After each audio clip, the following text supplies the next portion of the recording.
بسم اللہ الرحمن الرحیم 8 کلاس السلام علیکم۔ آج ہم اپنا اگلا ٹاپک پڑھنے جا رہے ہیں پنچایت، جو کہ لکھا ہے منشی پریم چند نے۔ منشی پریم چند کے بارے میں بتاتی چلوں کہ ان کا اردو ادب میں خاص مقام ہے اور اردو کے پہلے افسانہ نگار ہیں، اور آج آپ جو کہانی پڑھنے جا رہے ہیں پنچایت، وہ بھی ایک افسانہ ہے۔ تو آپ نے اس کو اس طرح سے بھی یاد رکھنا ہے کہ پنچایت جو ہے وہ صنف ادب میں ایک افسانہ ہے۔ پنچایت، پہلے ہم نام کی طرف آتے ہیں۔ پنچایت کا لفظ پنچ سے نکلا ہے، جس کا مطلب ہوتا ہے پانچ، اور پنچایت سے مراد ہے 5 بڑے سردار کہہ لیں، 5 بڑے لوگ کہہ لیں۔ پنچایت کا نام یقیناً آپ نے سنا ہوگا۔ پنچایت کا سسٹم ہمارے ہاں گاؤں وغیرہ میں ہوتا ہے، جہاں پہ عدالتی نظام نہیں ہوتا، تھانے کچہریاں نہیں ہوتی، اور گاؤں کے چھوٹے بڑے جو معاملات ہیں ان کا فیصلہ کرنے کے لیے پنچایت کو ہی لیا جاتا ہے، اور پنچایت ہی اس کا فیصلہ کرتی ہے، اور پنچایت کے فیصلے کو حرف آخر مانا جاتا ہے۔ پنچایت میں ایک سرپنچ ہوتا ہے، یعنی جو سب سے بڑا سردار ہوتا ہے، جس نے فل اینڈ فائنل ڈیسیژن لینا ہوتا ہے، اور باقی پنچایت کے جو افراد ہوتے ہیں انہوں نے اس کی بات پہ اپنے سر کو تسلیم کرنا ہوتا ہے، سر خامِ تسلیم جیسے ہم کہتے ہیں، اس کی بات کو ماننا ہوتا ہے۔ تو آج کی آپ کی جو کہانی ہے، یہ افسانہ ہے جو منشی پریم چند نے لکھا ہے پنچایت۔ یہ دراصل 2 دوستوں کی کہانی ہے۔ نام آپ سامنے ہوگا، جمن شیخ اور ارگو چودھری میں بہت دوستی تھی، اور اتنا ایک دوسرے پر اعتماد تھا کہ اپنا گھر بار ایک دوسرے کے سپرد کر جاتے تھے۔ اور جمن جو تھے وہ جمن اور الگو کی دوستی اس طرح ہوئی تھی کہ الگو جو تھے وہ جمن کے والد کے پاس پڑھنے جاتے تھے۔ پڑھا ہوا تو انہوں نے کچھ نہیں، الٹا ماری کھائی استاد سے، لیکن یہ کہ انہوں نے اپنے استاد کی خدمت ضرور کی۔ تو کہانی کچھ یوں ہوئی کہ الگو جو تھے، جمن جو تھے، ان کی ایک خالہ تھی جن کی اولاد نہیں تھی، وہ بیوہ ہو چکی تھی، تو ان کے پاس کچھ زمین جائیداد بھی تھی، تو انہوں نے یہ فیصلہ کیا کہ وہ اپنی زمین کو جمن کے نام کر دیں گے۔ جمن کو اور اس کی بیوی کو جب یہ بات پتہ چلی تو وہ بڑے خوش ہوئے، انہوں نے خوب خالہ کی خاطرداریاں کی، لیکن جب خالہ نے اپنی زمین جمن کے نام کر دی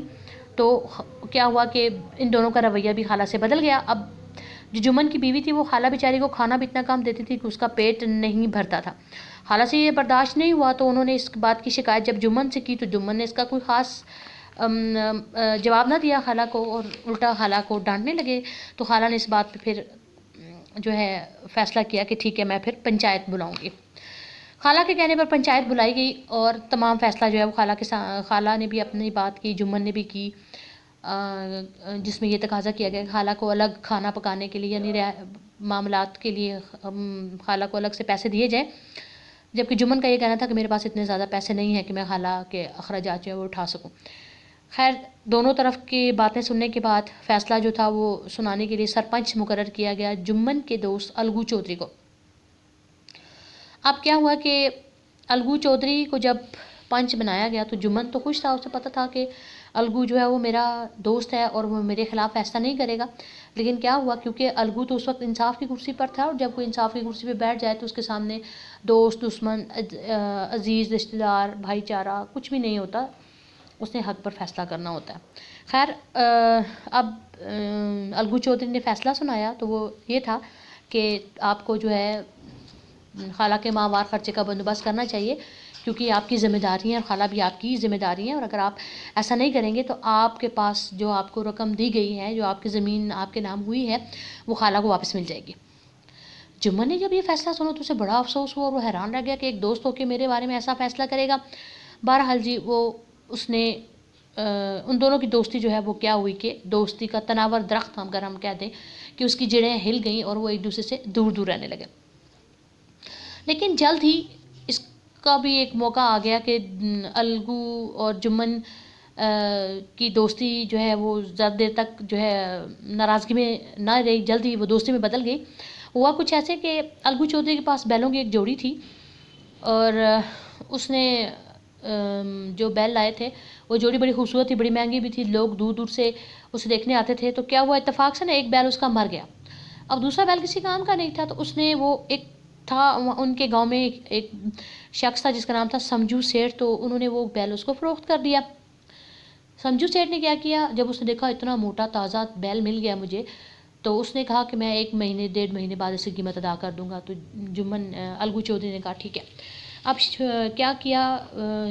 سمجھو سیٹھ نے کہ دن رات بیچارے بیل پہ سے اتنا کام لیا، نہ اس کے کھانے پینے کا خیال رکھا نہ کچھ اور، اس پہ اس سے اتنی مزدوری کروائی کہ وہ بیچارہ ہڈیوں کا ڈھانچہ بن گیا، اور ایک دفعہ اتنا وزن ڈالا اس پہ کہ گاؤں سے شہر سے گاؤں واپسی پر راستے میں ہی وہ دم توڑ گیا۔ اب جب الگو چودھری اس کے پاس جاتے پیسوں کا تقاضا کرنے کے لیے تو سمجھو سیٹھ الٹا لڑائی شروع کر دیتا، اس کا کہنا تھا کہ کیسا بیل، مجھے تو تم نے دیا تھا، وہ تو بیمار تھا۔ اب اس مسئلے کو حل کرنے کے لیے پھر الگو نے پنچایت بلائی، اور پنچایت میں دونوں نے اپنے اپنے موقف کو بیان کیا، جیسے آپ دیکھتے ہو کہ عدالت میں بیان کیا جاتا ہے، دونوں فریقین کی باتوں کو سنا جاتا ہے، اس کے بعد فیصلہ ہوتا ہے۔ یہاں پہ بھی اسی طرح ہی الگو نے جو ہے اپنی بھی داستان ساری سنائی اور سمجھو سیٹھ نے بھی سنائی۔ اب اس کے بعد آپ کو پتہ ہے کہ کون پنچ مقرر ہوا؟ سرپنچ مقرر ہوا جمن۔ اب جمن کے ہاتھ میں فیصلے کی گھڑی آئی کہ اس نے اس مقدمے کا فیصلہ کرنا تھا، لیکن کیا ہوا کہ جب جمن کے ہاتھ فیصلے کی گھڑی آئی تو جمن کو یہ احساس ہوا کہ جب کوئی انصاف کی کرسی پر بیٹھتا ہے تو اس کے سامنے اپنے پرائے دوست دشمن کچھ نہیں ہوتے، اس کے سامنے صرف حق ہوتا ہے جس پہ اس نے فیصلہ کرنا ہوتا ہے، اور میرے دوست نے بھی جو فیصلہ کیا تھا اس نے وہ حق پر کیا تھا، جس کے لیے مجھے اس سے ناراض نہیں ہونا چاہیے تھا، کیونکہ جو اب شیخ جمن نے جو فیصلہ کیا تھا الگو چودھری کے بارے میں وہ یہ تھا کہ جب اس نے بیل اس کو دیا تو وہ صحت مند تھا، اس نے اپنی لاپرواہی کی وجہ سے اس بیچارے کو مار ڈالا، قیمت طے ہو چکی تھی، اسے یہ قیمت دینی پڑے گی، اس کا جو نقصان ہوا اس کے لیے الگو ذمہ دار نہیں ہے۔ یہ فیصلہ درست فیصلہ تھا، الگو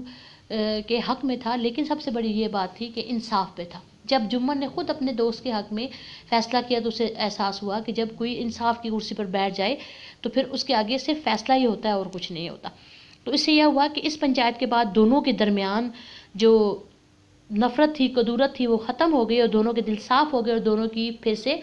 دوستی ہو گئی۔ ٹھیک ہے جی، یہ تو 8 کلاس اس کا خلاصہ تھا جو میں نے ابھی آپ کو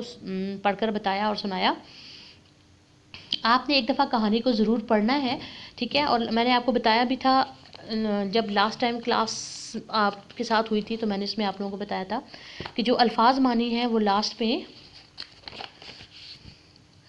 آپ کے چیپٹر یہ دیکھیں الفاظ معنی یہاں پہ لکھے، تو بہت تھوڑے ہیں لیکن جو بھی ہیں چلیں آپ ان کو اتار لیں، اور کچھ الفاظ معنی اس چیپٹر کی ایکسرسائز میں ہیں